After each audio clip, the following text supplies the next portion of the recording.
कुछ नहीं, शुरू से था कि जाना तो बेल्ट में है, लेकिन क्या है कि मैं 12th करने के बाद में एयरफोर्स में जाना चाहता था, लेकिन एयरफोर्स में क्या है, मेरे 65 थे 12th में परसेंटेज, कम होने के कारण उस टाइम क्या कलेक्टर नहीं आता। इस वजह से क्या हुआ कि जाना तो बेल्ट लाइन में कुछ भी होता है, और वो वैकेंसी आए इतने में क्या है कांस्टेबल की वैकेंसी है, तो मैं यहाँ चला आया, और उसके बाद क्या आगे से जो तैयारी शुरू कर दी और बेल्ट लाइन में आज मैं बस। बिल्कुल, आपने दोनों मेरे जो सिलेक्शन हुआ है उसके अंदर महत्वपूर्ण तथ्य यही है कि जो आश्रम परिवार का जो शेड्यूल है और सर का जो मार्गदर्शन है वो ही उचित है सभी के लिए। मैं इसी को रिकमेंड करूँगा जो भी विद्यार्थी कंपटीशन की तैयारी कर रहा है। और साथ में मेरे जब भी मैं कोई तनाव महसूस करता था तो अपने पास अपने माता पिता और परिवार के फ़ोटो रखता हूँ, और जब भी तनाव महसूस करता हूँ तब उनको देखता हूँ और ये सोचता हूँ कि जब मैं जॉब लगूँगा तो इनकी खुशी का ठिकाना है वो मेरी आंखों के सामने आ जाता है, वो एक चेहरा उभर आता है और वापस उसी जोश से पढ़ाई में शामिल हो जाता हूँ।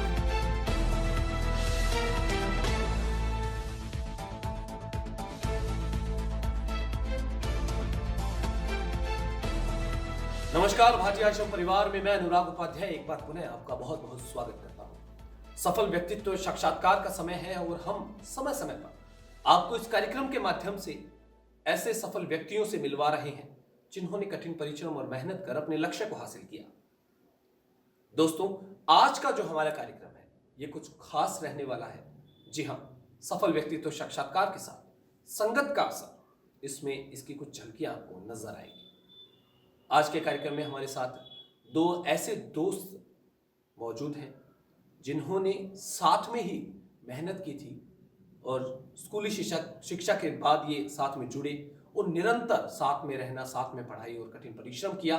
और किस्मत और संयोग देखिए कि इन दोनों का जो चयन है वो भी एसएससी जीडी कांस्टेबल के अंदर बीएसएफ विभाग इन दोनों को मिला। इनकी मित्रता आगे भी इसी तरीके से बरकरार रहेगी। तो सबसे पहले आपका परिचय करवाता हूं इनसे। सबसे पहले अशोक कुमार जी साहू, आपका बहुत बहुत स्वागत है हमारे कार्यक्रम में।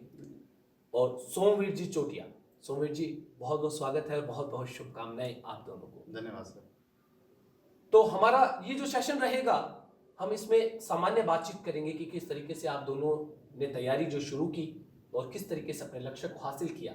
सबसे पहले अशोक जी आपसे जानना चाहूंगा कि एक संक्षिप्त सा विवरण आप हमारे जो परिवार के सदस्य या कैमरे के माध्यम से जो हमें देख रहे हैं उनको अपना एक संक्षिप्त विवरण देंगे, जिसमें आपके पिताजी का नाम, उनका पेशा और आपका पारिवारिक बैकग्राउंड जो पृष्ठभूमि है वो कैसी है उसकी जानकारी देंगे। मेरा नाम अशोक कुमार साहू है, पिताजी का नाम रतिराम जी साहू है, और मेरे पिताजी है वो कृषि से संबंधित है, क्योंकि मेरा बैकग्राउंड वो मध्यम वर्ग से बिलोंग करता था।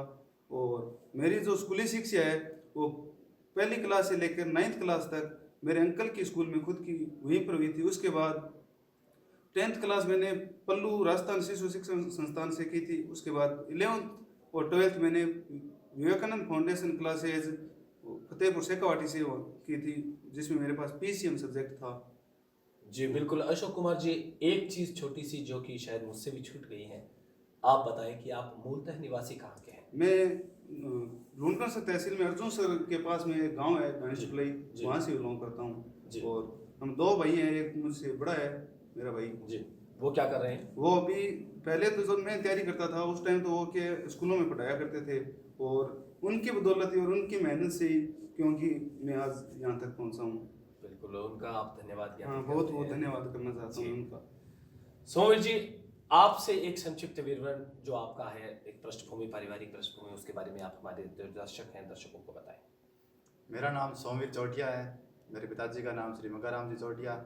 मैं मूलतः ग्राम साबणिया से बिलोंग करता हूं और काफ़ी पिछले कई सालों से हम ग्राम अर्जुन सर में रह रहे हैं, जो कि लूनकरन सर तहसील और ज़िला बीकानेर में स्थित है। यहाँ से गंगानगर बॉर्डर पे वो हमारा गांव आता है। मेरे पिता एक मध्यम वर्गीय किसान परिवार से बिलोंग करते हैं और काफ़ी समय से अर्जुन सर के अंदर एक छोटी सी चाय की होटल लगा रहे हैं। मैंने अपनी प्रारंभिक शिक्षा है वो गांव अर्जुन सर के अंदर ही शियाल पब्लिक स्कूल में की थी। उसके बाद 11वीं और 12वीं मैंने राजकीय उच्च माध्यमिक विद्यालय अर्जुन सर में उत्तीर्ण की। उसके बाद जो मैंने स्नातक की परीक्षा दी थी वो राजकीय महाविद्यालय सूरतगढ़ में उत्तीर्ण की है। और उसके बाद से मैं आश्रम परिवार से जुड़ गया। यहीं पर आकर जो आज मैंने सफलता प्राप्त की है उसका सफ़र शुरू हुआ था। कौन सा साल वो रहा जब आप भाटिया आश्रम परिवार से जुड़े? मैं सन 2015 के अंदर सर्वप्रथम पटवारी बैच के अंदर जुड़ा था। 2015 के अंदर आप जुड़े थे। और उसके साथ ही मैं आपसे भी अशोक जी जानना चाहूँगा कि जब आपने अपनी प्रारंभिक शिक्षा पूर्ण की, आप महाविद्यालय में आए और महाविद्यालय के अंदर भी आप दोनों मित्र बने उस समय, तो भाटिया आश्रम परिवार से जब आप जुड़े थे तो वो कौन सा सन था? क्या आप इन्हीं के साथ ही उसी समय आए थे? नहीं सर, मैं पहले क्या है कि मैंने डूंगर महाविद्यालय में एडमिशन लिया था जी। बीएससी के लिए। तो बीएससी फर्स्ट ईयर और सेकंड ईयर मैंने किया, लेकिन उसके बाद क्योंकि इनके दोस्तों की राय थी और ये तैयारी कर रहे थे और बड़े भाई साहब ने क्या शो किया कि आप तैयारी करो, तो मैंने क्या किया, इसको महाविद्यालय में एडमिशन ले लिया और बीए की पढ़ाई शुरू कर दी। क्योंकि मुझे जीके में मैं बहुत कमज़ोर था, पीसीएम सब्जेक्ट था, तो मुझे यह उचित लगा कि साथ में तैयारी भी कर लेते और बीए भी यहाँ से हो जाएगी। तो उसके बाद बीएससी छोड़ दी मैंने और बीए ग्रेजुएशन यहाँ डूंगर को सूरतगढ़ महाविद्यालय के अंदर आपने यहाँ एडमिशन लिया। और उसके बाद से 2018 से मैं 2017 में मैंने कांस्टेबल का बैच ज्वाइन किया था जी, भाटिया आश्रम में, इन्हीं के साथ थे। उसके बाद निरंतर आप साथ में।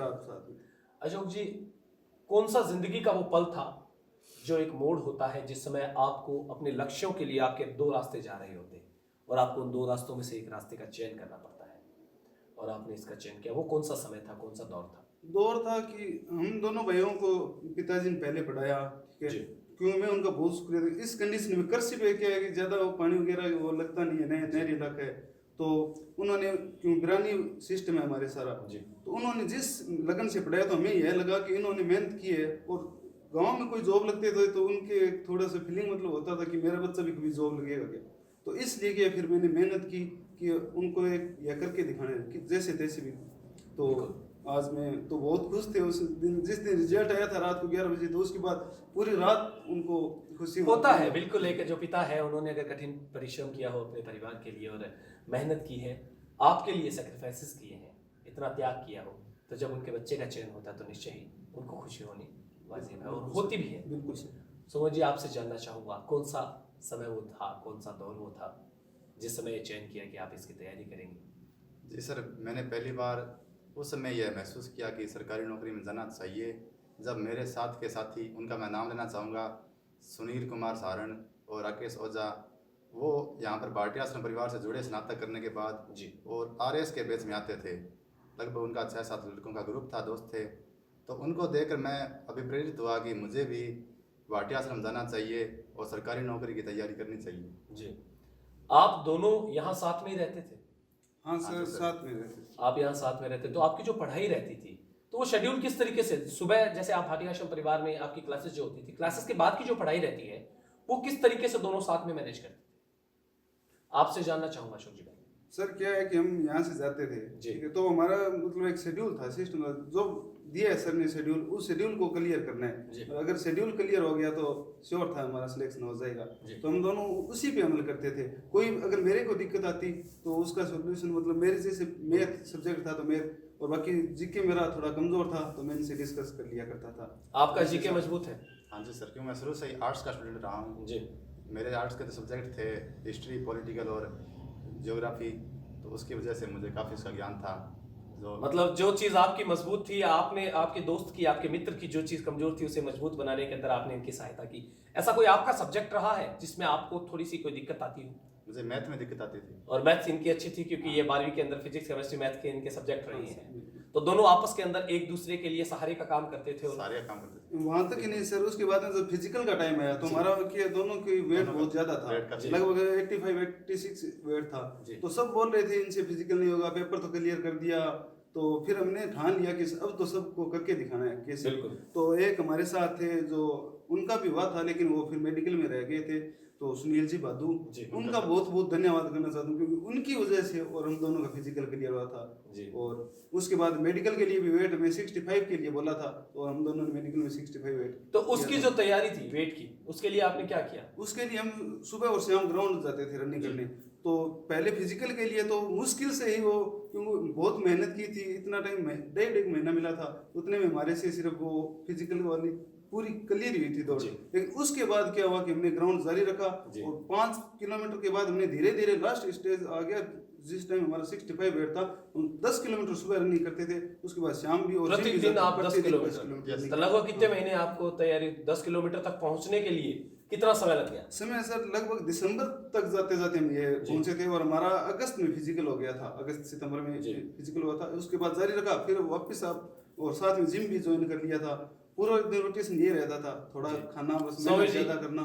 आपसे जानना चाहेंगे कि जब आपने फिजिकल की तैयारी शुरू की तो सबसे ज्यादा टफेस्ट जो है, सबसे ज्यादा मुश्किल जो है, वो क्या लगा? जी सर, मैंने जब फिजिकल की तैयारी शुरू की थी तो इसमें यह था कि इवेंट था हमारा 5 किलोमीटर रनिंग, वो भी 24 मिनट के अंदर। जी तो जब मैं पहले दिन गया तो मुझसे मुश्किल से लगभग 1 किलोमीटर भागा गया। जी तो मुझे लगा कि शायद मैं नहीं कर पाऊंगा, क्योंकि वेट भी मेरा काफ़ी था, 85 kg के आसपास था। और वही मुश्किल कारण था कि मैं रनिंग नहीं कर पा रहा था। तो उसी को पे मैंने ध्यान केंद्रित किया कि मैं किसी भी तरह से अपने जो वज़न है उसको कंट्रोल करूं। उसके लिए मैंने डाइट स्टार्ट कर दी, रोटियां कम कर दी खानी, भोजन भी अलग मात्रा में देना स्टार्ट कर दिया। और जैसे ही मेरा वज़न कम हुआ तो मेरे रनिंग में भी उसका प्रभाव देखने को बिल्कुल, फैट मिलने जब लगा। कम हुआ तो फैट कम होने की वजह से आपकी जो रनिंग है वो बड़ी होगी। बड़ी थी, और उसी का नतीजा था कि मैंने वो 5 किलोमीटर की दौड़ 1 मिनट पहले ही कंप्लीट कर दी थी। 1 मिनट कम में ही आपने कंप्लीट कर दी हाँ, थी। लगभग 22 मिनट 50 सेकंड में दौड़ हो गई थी, 24 मिनट टाइम था। जी और वो जो सुनील जी भादू है जो बता रहे थे, उसका तो मेरे साथ ही फिजिकल था। जी। वो लगभग 3 राउंड थे, 3 राउंड में 2.5 राउंड तो वो मेरे साथ ही था। जी। उनका भी बहुत ज्यादा धन्यवाद करना चाहूंगा मैं, उनकी वजह से हमारा फिजिकल क्लियर हुआ था। बिल्कुल, तैयारी थी साथ में, और सबसे बड़ी चीज होती है कि दोस्तों 5-6 साल से वो डिफेंस की तैयारी कर रहे थे जी, और अब वो रीड की तैयारी। उनका जो अनुभव था 5 साल का डिफेंस का, वो उसका फायदा आपको मिला। मिला बिल्कुल। वो एक किसी बॉलीवुड की फिल्म के अंदर एक डायलॉग है कि अगर तुम्हारा तजुर्बा 50 साल का है तो पिछले 1 साल से लड़ते लड़ते मेरा तजुर्बा 51 साल का हो गया है। वही चीज है कि आपकी ये पहली बार थी और उनका वो 5 साल का था, तो आपका ये जो महीने थे और उनके जो 5 साल थे, आपका और अनुभव फिर भी सबसे अच्छा कहाँ होता है सर दोस्ती क्यों, अगर हम साथ नहीं होते, हमारा दोनों का वेट था खूब, जी। तो फिर भी हम दोनों ने एक साथ लेकर चलते जी। थे। और लगभग पहले दिन यही कंडीशन थी कि 400 मीटर का था वो, तो वो एक राउंड ही हमसे मुश्किल से निकला था, ऐसी हालत थी। और सबको ऐसा लग रहा था इन दोनों की दौड़ क्लियर नहीं होगी, एग्जाम तो क्लियर कर दिया, ये तो रहेंगे, श्योर है, पक्का रहेंगे कन्फर्म। और सर शुरू से ही हमें काफ़ी भी कॉमन चीज़ें भी है। जी बताएं। जैसे सर हम दोनों एक ही ग्राम पंचायत के अंदर रहते हैं। ठीक है। हमारी शादी भी हो चुकी है दोनों अच्छा, की। आपकी शादी हो चुकी है? Yes, sir। कितने साल हो गए आपकी शादी को? यही लगभग 3 साल हुए हैं। 3 साल हुआ। आपकी शादी को? बस सर यही 3-1 साल हुए हैं लगभग जी। बस, आगे थोड़ा बहुत बताएं। अंतर है, और 2-4 क्या महीने का। सहयोग है शादी के साथ? शादी के साथ और ये इसमें फैक्ट है कि हम दोनों का जो ससुराल है, जी। इनका ससुराल है वो मेरे गांव के अंदर है जी और मेरा ससुराल है वो इनके गांव के अंदर है। जी, मतलब किस्मत देखिए कि किस तरीके का सहयोग है। इतना हाँ। भी नहीं सर, इनके भी एक लड़की है और मेरी भी एक लड़की है सर। क्या बात है। और अंतिम फैक्ट ये है कि इनको भी बीएसएफ मिला है जी। और मुझे भी बीएसएफ मिला है। जब आप निरंतर एक साथ कार्य कर रहे थे, निरंतर परिश्रम कर रहे थे, तो डेफिनेटली ईश्वर जो कहते हैं कि किसी चीज को अगर शिद्दत से चाहो तो पूरी कायनात आपको उसको मिलाने की कोशिश करने लगती है। और वही हुआ कि आप किस्मत देखिए, आप दोनों की किस्मत ऐसे लगता है कि एक ही पेन के अंदर से लिखी गई थी कि सब चीजें एक से चल रही है। सर आश्रम में आने के बाद वास्तव में हमें ऐसा लगा था कि हम श्योर जॉब लग ही जाएंगे, क्योंकि यहाँ भाटिया आश्रम में जो गुरुदेव आदरणीय गुरुदेव श्री प्रवीण जी भाटिया जो हमें वो 5 नियम बताते थे, वो 5 नियम हमने हमेशा फॉलो किए। जैसे 5 नियम बताए आज हमारे जिन 5 नियमों का आपने फॉलो किया। परमानेंटली रेगुलर क्लास ले जी। और नोट्स बनाए, जी। दूसरा नियम उनका यह था। और उसके बाद तीसरा था उनका रैंक सुधारें जी। और प्रतिदिन टेस्ट दें। और अंतिम था करना किसको है, बिल्कुल, सिलेक्शन किसको चाहिए, पेपर किसको क्लियर कि वो बात कही जाती है ना कि सीटें कितनी आई, हमें तो सिर्फ एक एक चाहिए। चाहिए। जी, उन कठिन से कठिन परिस्थितियों के अंदर भी आप साथ में रहे, जिस तरीके से आपने पढ़ाई की।